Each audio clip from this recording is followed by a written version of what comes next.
Bonjour à tous et toutes, j'espère que vous allez bien. Petite vidéo au sujet d'un débat que j'ai récemment entendu sur les réseaux sociaux. Il va s'agir du sacerdoce en islam, car pour rappel, j'avais essayé de traiter de ce sujet sur ma chaîne YouTube en deux parties que vous voyez à l'écran. Donc voici la première partie et la deuxième que vous voyez qui s'affiche. Donc n'hésitez pas, vous pouvez voir les deux vidéos, j'ai mis les liens dans la description. Et c'est très intéressant, c'est que là, il va y avoir une réponse qui va être donnée par un musulman sur l'absence de sacerdoce en islam, et vous verrez que sa réponse est assez étonnante. Je ne m'attendais pas à je dirais à à cet argumentaire, mais pourquoi pas. Je vous propose d'écouter un extrait de ce débat. Par la suite, j'apporterai mes propres commentaires. Je le précise, cet extrait vient de la plateforme YouTube Coliseum. Je vous ai mis le lien dans la description pour voir déjà d'où je viens, d'où je tire ma source par rapport à cet échange. Alors, j'émets quelques réserves par rapport à cette chaîne. Pourquoi? Parce que comme c'est une plateforme de débat libre d'accès, tout le monde peut participer. Vous avez autant des catholiques, des protestants, toutes sortes de gens qui participent. Et du coup, vous n'avez pas forcément une approche catholique. Et moi, j'insiste qu'il est très important d'avoir comme référence, comme base, l'enseignement traditionnel du catéchisme et de l'Église catholique, voilà, parce que ça évite de se perdre dans des confusions. Donc prudence si vous naviguez sur cette plateforme, c'est très important d'avoir l'enseignement catholique, d'avoir une connaissance catholique pour éviter de se perdre dans diverses conjonctures, voilà. Le magistère, le catéchisme doit être votre boussole si vous souhaitez vous aventurer dans ces zones un peu dangereuses. Voilà. Ceci étant dit, je vous mets l'extrait en question. Vous verrez que la première personne qui va parler, il va s'agir d'un chrétien catholique. En fait, c'est le premier intervenant, et puis par la suite, vous avez le deuxième intervenant qui va répondre aux objections du chrétien catholique. Alors, par ailleurs, aussi autre précision, le chrétien catholique, il me semble, vient des milieux conciliaires, car à un moment donné, mais ce n'est pas dans l'extrait que j'ai sélectionné, puisque j'ai écouté l'intégralité du débat. Le chrétien catholique dit à un moment donné aux musulmans que les protestants sont des frères dans la foi, alors que j'ai réalisé dernièrement une vidéo dont vous avez été nombreux d'ailleurs à voir et à me faire parvenir votre avis. Ça s'appelle Vatican II et l'unité des chrétiens, puisqu'en fait cette formule de frères ou de frères séparés, ça n'existe pas avant 1960, avant les réformes Vatican II. Et non, les protestants, je me permets de répondre à ce chrétien catholique, non, les protestants ne sont pas nos frères.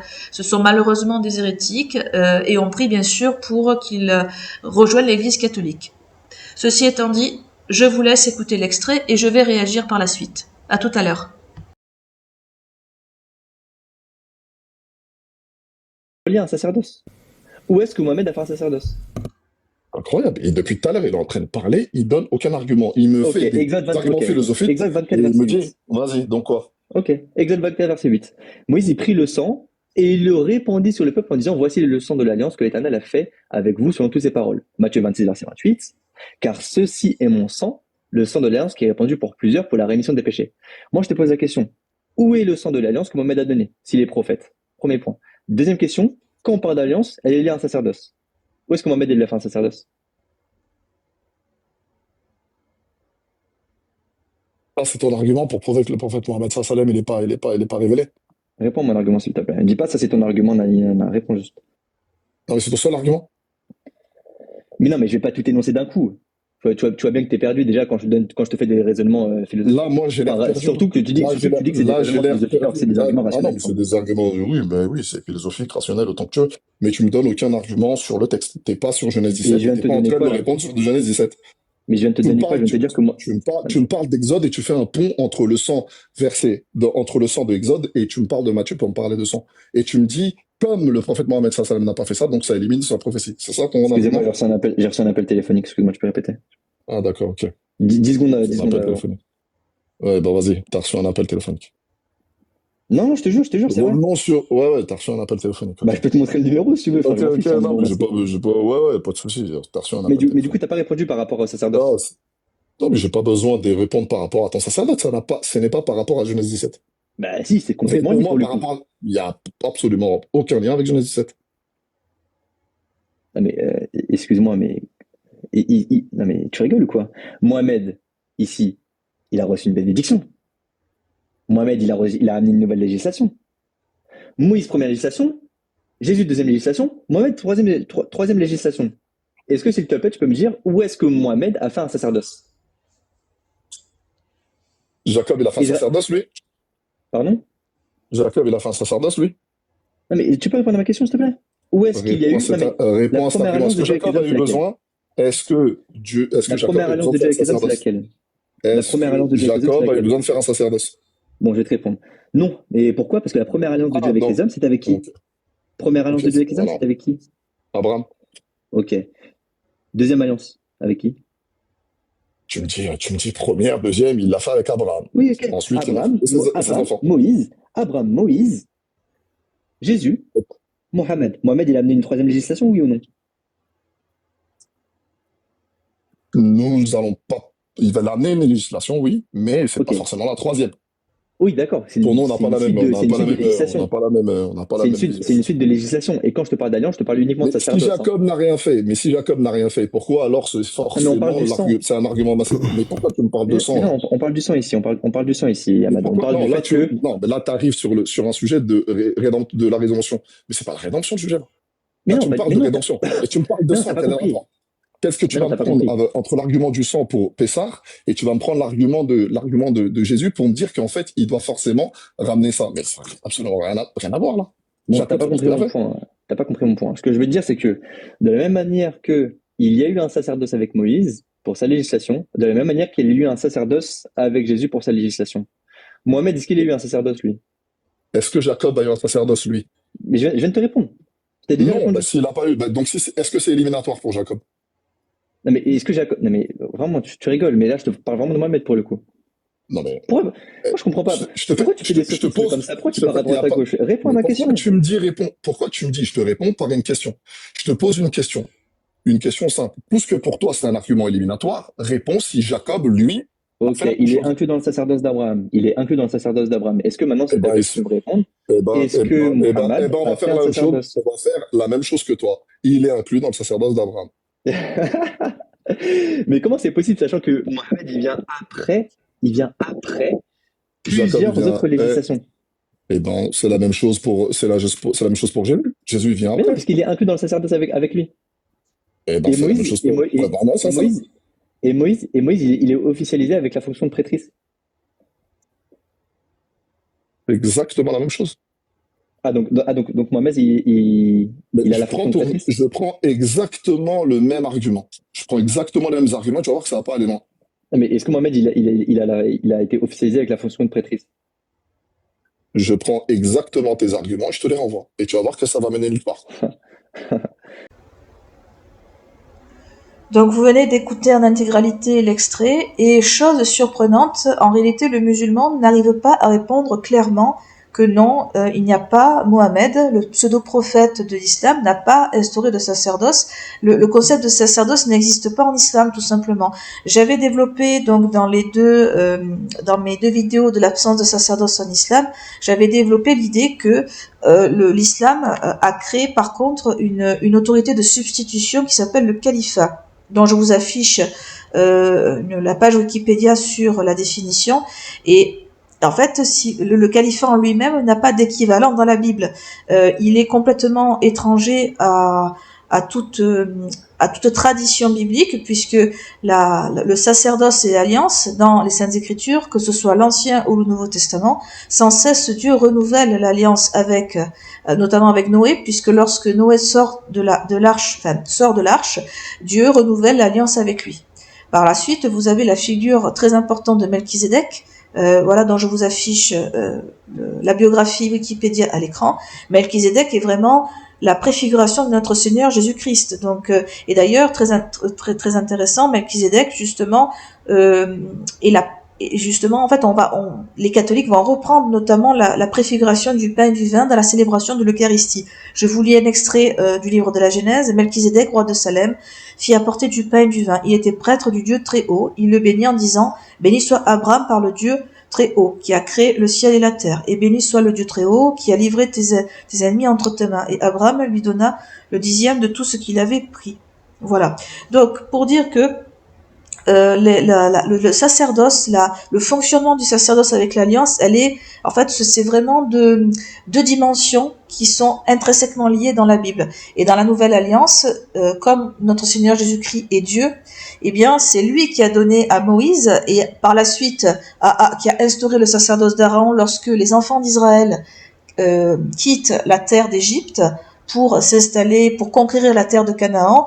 C'est à partir de cette période où vous avez déjà les 12 tribus d'Israël qui sont constituées et qui deviennent un peuple, puisque en fait la prêtrise, lorsque nous voyons vraiment l'institution de la prêtrise se mettre en place et prendre une telle dimension, notamment via la tribu de Lévi qui a le privilège d'incarner la prêtrise sous l'Ancien Testament, c'est vraiment à partir du moment où les enfants d'Israël deviennent un royaume. Alors au départ, comme je l'ai dit dans mes précédentes vidéos sur l'absence de sacerdoce en islam, donc je développe vraiment l'histoire du peuple d'Israël, qui au départ était un royaume uni sous Salomon.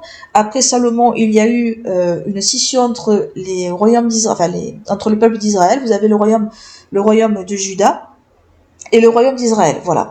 Donc il y a eu en fait une séparation entre ces deux royaumes. Mais même si le peuple hébreu a commis plusieurs péchés d'idolâtrie, Dieu n'a jamais rompu l'alliance. Par ailleurs, vous avez dans les épîtres aux Hébreux, vous avez bien cette dimension que notre Seigneur Jésus-Christ, je vous lis toujours l'extrait sur la fiche Wikipédia de Melchizedek. De même, ce n'est pas le Christ qui s'est donné lui-même la gloire de devenir souverain sacrificateur, mais c'est celui qui a dit: tu es mon fils, c'est moi qui t'ai engendré aujourd'hui. De même qu'il est dit encore ailleurs: tu es sacrificateur pour l'éternité, selon l'ordre de Melchizedek. Par ailleurs, vous avez aussi une autre phrase que j'ai très abondamment citée dans mes vidéos, dans les épîtres aux Hébreux, que si la première alliance avait été sans défaut, il n'y aurait pas lieu de l'en substituer une seconde. Et les musulmans, pour en revenir à eux, il n'y a aucun passage dans le Coran, dans les hadiths les plus authentiques, il n'y a aucun passage comme quoi Mohammed, déjà, il aurait, supprimé l'alliance qu'il y a avec les chrétiens pour signifier que bien l'alliance maintenant elle est faite avec les Ismaélites ou les peuples arabes, pourquoi pas, mais vous n'avez aucun passage déjà qui reprend le concept d'alliance, ça n'existe pas. Et comme l'a très bien dit le chrétien catholique, eh bien en fait, où est-ce que Mohammed a instauré un sacerdoce? Et le problème, c'est que le musulman dans le débat ne dit pas franchement, ben non, Mohammed, il n'y a pas de sacerdoce. Alors que ça aurait été ça aurait été la réponse la plus logique avec ce que va produire l'islam. Et comme je l'ai dit en début de vidéo, l'islam va partir pour établir sa suprématie terrestre, ça va être le califat. J'en ai parlé aussi dans mes 2 vidéos sur l'absence de sacerdoce à l'islam.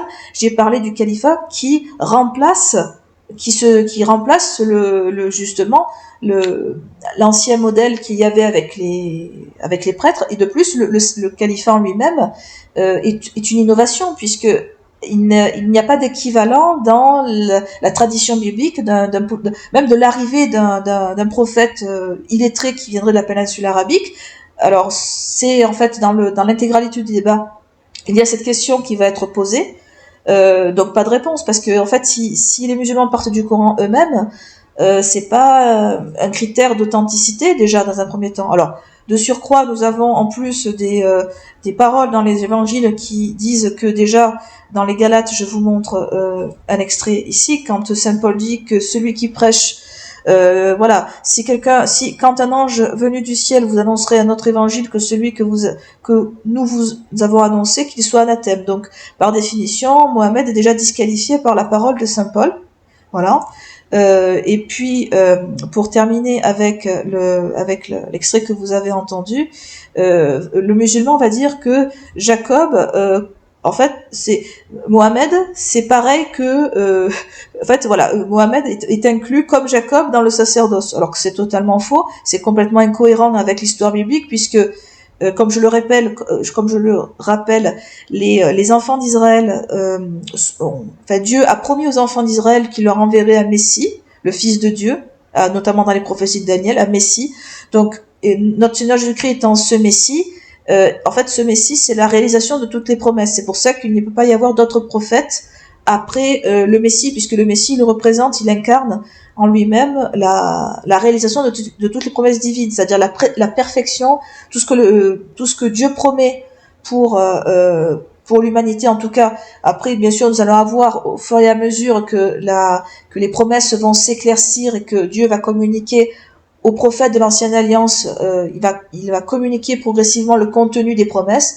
Eh bien, ça va permettre d'identifier notre Seigneur Jésus-Christ comme étant le Messie, le Sauveur de toute l'humanité, puisqu'au départ, eh bien, Adam, le premier homme, a commis une désobéissance envers le Seigneur, et il a fallu que l'humanité soit rachetée par rapport à cette faute. Voilà. Bon, ça, c'est toute l'histoire de la Bible, et quand le musulman dit, pour en revenir à lui dans le débat, lorsqu'il dit que c'est Mohamed serait inclus dans le sacerdoce comme Jacob. Alors il dit que Jacob, comme il n'a pas eu de sacerdoce, ben c'est pareil. Enfin voilà, il y a une sorte de confusion. Je pense que vous l'avez entendu. Mohamed a la prétention justement d'apporter une nouvelle législation puisqu'il rétablit la polygamie. Alors que notre Seigneur Jésus-Christ qui a bâti son église sur Saint-Pierre, interdit la polygamie. Voilà, il instaure la monogamie. Il y a toutes sortes de lois, par exemple, il revient à l'esprit de la loi, alors que justement notre Seigneur Jésus-Christ représente la libération. C'est vraiment, en fait, c'est que notre Seigneur Jésus-Christ n'est pas simplement un prophète, comme le conçoivent faussement les musulmans. C'est aussi la deuxième personne de la Trinité. Et donc c'est lui qui a donné à Moïse et à Aaron, qui a instauré le sacerdoce de Aaron. C'est très important. Donc il est tout à fait logique que lorsque notre Seigneur Jésus-Christ instaure la nouvelle alliance avec le peuple chrétien, eh bien qu'il reprenne, qu'il perfectionne ce qu'il avait déjà donné au peuple hébreu, tandis que les musulmans, ils n'ont pas d'alliance, aucune, c'est-à-dire il y a aucun passage qui mentionne l'alliance. Deuxièmement, il n'y a pas de sacerdoce avec Mohamed, donc déjà j'ai donné des arguments comme quoi c'était un critère disqualifiant, puisque si les musulmans n'ont pas de sacerdoce, ils créent une rupture avec les Saintes Écritures, avec ce que Dieu avait ordonné, donc impossible qu'ils soient dans la vérité. Déjà, le fait de ne pas avoir de sacerdoce, c'est un critère disqualifiant, avec tout le reste, bien sûr, hein, parce que le fait que notre Seigneur Jésus-Christ représente la promesse, il ne peut pas y avoir d'autres prophètes après lui, puisque c'est l'incarnation, c'est la vérité même, c'est Dieu fait chair, voilà. Donc voilà. Donc mais bon, le sacerdoce peut être intéressant en fait, si vous voulez, est un argument intéressant car les musulmans sont très gênés de donner une réponse cohérente. J'ai remarqué, alors là, dans cet extrait, c'est assez flagrant que le musulman ne sait pas quoi répondre. Tout simplement, voilà. Donc, et en plus, les arguments qu'il donne sont boiteux, puisque Mohamed n'est même pas un enfant d'Israël, enfin, ne fait même pas partie des enfants d'Israël. Il instaure une nouvelle législation, il instaure le califat, qui est une rupture complète avec les modèles de gouvernance qu'on a dans les évangiles, dans les Saintes Écritures en général. Donc, c'est disqualifiant, je suis désolée, en fait, l'islam est une fausse religion, rien que par la légitimité du sacerdoce. Même si l'islam avait un sacerdoce, je le dis, en fait, voilà, ça serait pas forcément une religion qui serait dans la vérité. Donc c'est une religion, des communautés qui se sont créées à travers, malheureusement, en fait, je dirais des raisons purement historiques et purement humaines, et il n'y a rien de divin dans l'islam. Voilà. Et écoutez, je vous remercie d'avoir regardé cette vidéo. N'hésitez pas à liker, à partager et à me faire parvenir vos avis dans les commentaires. Alors, j'insiste toujours, s'il vous plaît, faites l'effort de rester courtois dans l'espace commentaire. Voilà, vous pouvez échanger des avis, mais s'il vous plaît, évitez les insultes. C'est important que nous ayons quand même, que ça se passe dans une bonne atmosphère, parce que c'est vrai que ce sont des sujets assez délicats. Donc, s'il vous plaît, restez courtois dans les commentaires. Merci à vous, soyez bénis, au revoir.